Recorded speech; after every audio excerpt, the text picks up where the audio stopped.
देखो, ऐ हल्ला नहीं करो। यहां हमें यह समझना चाहिए कि जब दो या दो से अधिक सेलों के धन टर्मिनल को एक बिंदु पर और ऋण टर्मिनल को एक बिंदु पर जोड़ा जाता है तो सेलों के इस प्रकार के संयोजन को समानांतर क्रम संयोजन कहा जाता है। यहाँ देखो प्लस वाला, यहाँ plus minus, plus minus, plus वाले को एक जगह जोड़ा गया, माइनस वाले को एक जगह। तो इस प्रकार का संयोजन क्या कहलाएगा? समानांतर क्रम संयोजन कहलाएगा। समझने बुझने वाली बात यह है कि हम भी ए माइनस भी इस रास्ते से होकर जाते हैं, ए से बी तक जाना है तो हमारे पास रास्ता है ना जी। ऐसे भी जा सकते हैं कि नहीं जा सकते हैं? जा सकते हैं ना। तो क्या होगा? E one minus I are one, इसको हम भी मान सकते हैं क्या? E one minus I are one. एक काम करते हैं, यहां से हम आई आर वन को इधर बुलाते हैं, ई वन माइनस भी हो जाता है। अब यहां से आई को, यहां से ध्यान देने वाली बात होगी कि यहां जो है ना वो हम ऐसे कर सकते हैं कि ये पूरा तो आई है, यहां से आई चला, लेकिन ये तो दो भाग में बटेगा ना जी, आई वन और आई टू। तो ये आई वन हो गया। तो यहां से अगर हमें आई वन निकालना होगा तो ई वन माइनस भी बटा क्या होगा? आर वन होगा। तो आई वन बराबर ई वन बटा आर वन माइनस भी बटा आर वन हो जाएगा। यह अगर हम चाहें तो हमारे पास यह हो गया। ठीक है। अब देखो मैंने क्या किया, थोड़ा समझ लो। देखो मैंने इसको समानांतर क्रम में मैंने जोड़ दिया है, जिसका अब तो वाहक बल E1 E2 है, आंतरिक प्रतिरोध R1 और R2 है। कैसे तुम्हें लग रहा है कि समानांतर क्रम में है? प्लस वाले को एक जगह पर और माइनस वाले को एक जगह पर मैंने जोड़ा और इससे कुल जो धारा है वो आई बह रहा है। लेकिन जब यहाँ पे दो भागों में बटा हुआ है, एक तरफ I1 है और एक तरफ I2 है, तो यहाँ पर क्या होगा? VA माइनस VB अगर हम निकालना चाहें तो E1 माइनस I1 R1 हो गया। तो यहां से माइनस में जो है इधर आएगा तो प्लस में हो जाएगा। इसको हमने भी मान लिया। ये VA माइनस VB माने वोल्टेज है और वोल्टेज को क्या माना गया? भी माना गया। अब इसको क्या करेंगे ना, इधर माइनस में इधर आए तो प्लस में, और प्लस में तो इधर गया तो माइनस में। यहां से हम I1 निकालेंगे तो R1 बटा में आ जाएगा, E1 बटा R1 अलग, V बटा R1 अलग हो गया। इसके बाद देखो बच्चों क्या करेंगे, देखो अब इस रास्ते से न जाकर, इस रास्ते से न जाकर हम इस रास्ते से भी जा सकते हैं, जा सकते हैं ना। तब अब की बार ए से बी ऐसे आते हैं तो वही बात लिखेंगे, तथा भी ए माइनस क्या लिखेंगे? भी भी लिखेंगे। तो इसके बदला में क्या लिखने जा रहे हैं हम? इसके बदला में लिखेंगे E2 माइनस I2 R2। तुम मुझे बताओ कि मैं इसको तो भी लिखूंगा, E2 minus I2 R2, minus में इधर आएगा तो क्या होगा? प्लस, माइनस में है, प्लस में है तो माइनस चला गया। हमें निकालना होगा I2, E2 माइनस भी बटा R2 हो जाएगा। यहां से I2 बराबर E2 R2 माइनस भी बटा R2 हो गया, हो गया। अब हम एक बात जानते हैं, एक बात जानते हैं कि जो यहाँ पर I जो गया है, ध्यान दीजिएगा, यहां से जो I गया है यही न दो भागों में बटा है, बटा है ना जी, यही दो भागों में बटा है। मतलब हम लिख सकते हैं I बराबर I1 जोड़ I2, जो I है वही दो भागों में बटा है। मान लीजिए कि 10 रुपया आपको दिया गया, आप दो भाई हैं, एक को 3 मिला एक को 7 मिला, तो दोनों जोड़ेंगे तो फिर 10 हो जाएगा। तो I ही I1 और I2 में बटा है, तो जब I1 I2 जोड़ेंगे तो क्या वो I के बराबर नहीं होगा? हो जाएगा। तो वही काम अब हम कर रहे हैं। यहाँ पर क्या है ना कि यहाँ पर हम करने जो जा रहे हैं वह यह होगा कि यहाँ I बराबर लिखेंगे I1 जोड़ I2 लिखेंगे। तो यहाँ से I बराबर लिखना शुरू करेंगे। अब क्या होगा भाई, यहाँ पे I1 का मान क्या है? E1 R1 माइनस भी बटा R1 था, यही ना था जी। और उसके बाद प्लस में E2 R2 माइनस भी बटा R2 है। एक क्या काम किया जा सकता है, I बराबर, अब एक जगह इसको लिखते हैं, ये एक जगह हो गया, माइनस भी कॉमन ले लो, माइनस भी कॉमन ले लिया गया। क्या बचेगा यहाँ? 1/R1 प्लस 1/R2 हो जाएगा। अब क्या करें ना, यह हमारे पास एक परिणाम मिल गया, एक हमारे पास यह परिणाम मिल चुका है। अब क्या करते हैं कि दोनों जो सेल है उसके संयोजन के बदले अब हम एक समतुल्य सेल लेते हैं।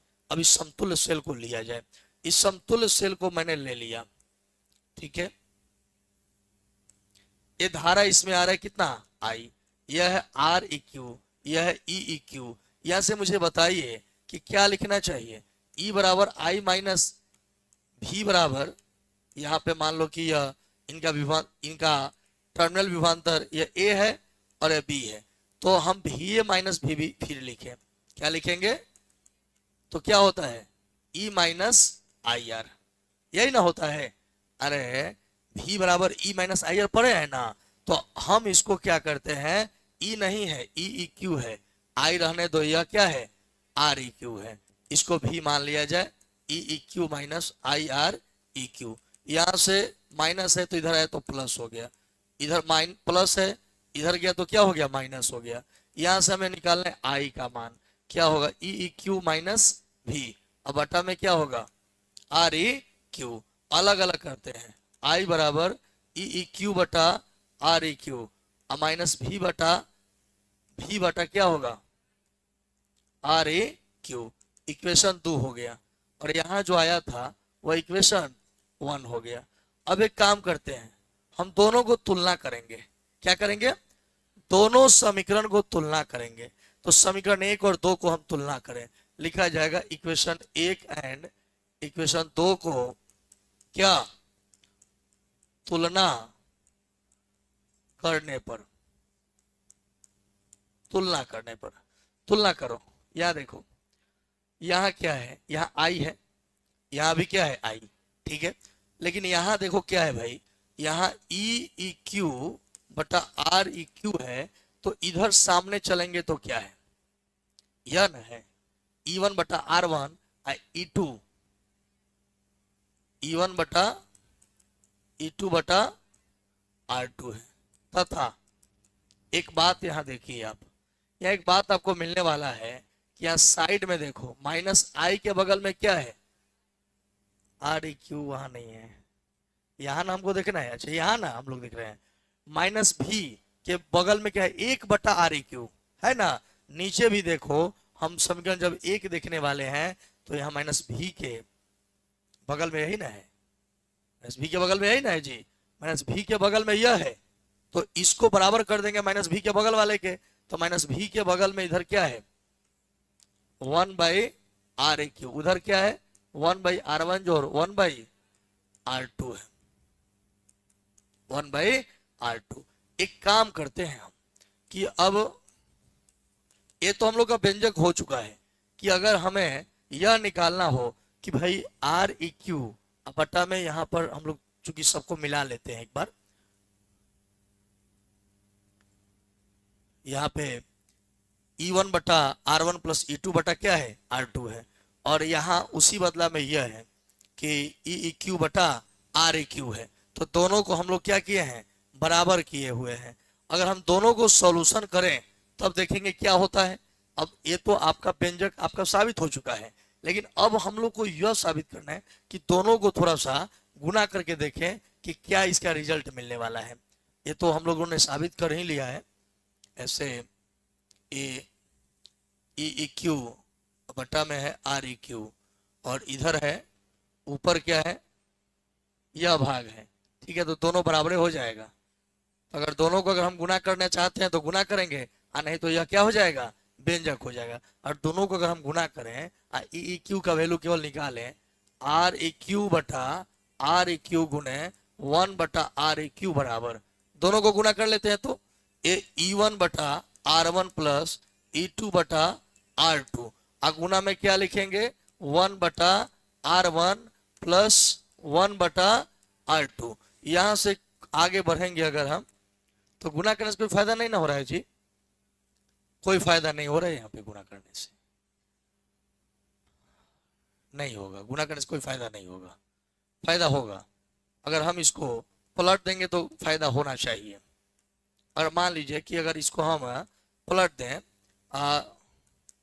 इसको 1 बटा है ना, तो इसको हम ऐसे अगर पलट दे तो फायदा होगा। हालांकि ये साबित हो चुका है यहाँ पर, लेकिन हम चाहते हैं इसको एक और रूप देने के लिए। अगर हम 1/REQ बराबर करें तो R1 R2 LCM होगा, ऊपर R1 जोड़ R2 बचेगा। अगर हम REQ निकालें, R1 R2 ऊपर होगा, R1 जोड़ R2 नीचे हो जाएगा। तो अब हम इसमें REQ से गुना करेंगे तो काम बन सकता है।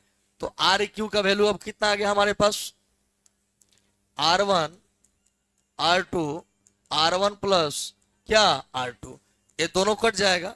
ई क्यू बराबर क्या होगा, भिन्न का करो, R1 R2, यह गुना करोगे E1 R2 E2 R1, गुना में इधर क्या है R1 R2 R1 plus R2। अब जो बटे इसको हम काट देंगे, हमारे पास आंसर जो आ रहा है वह ई क्यू बराबर E1 R2 E2 R1 बटा में R1 प्लस R2, यह समतुल्य विद्युत वाहक बल का व्यंजक आ चुका है।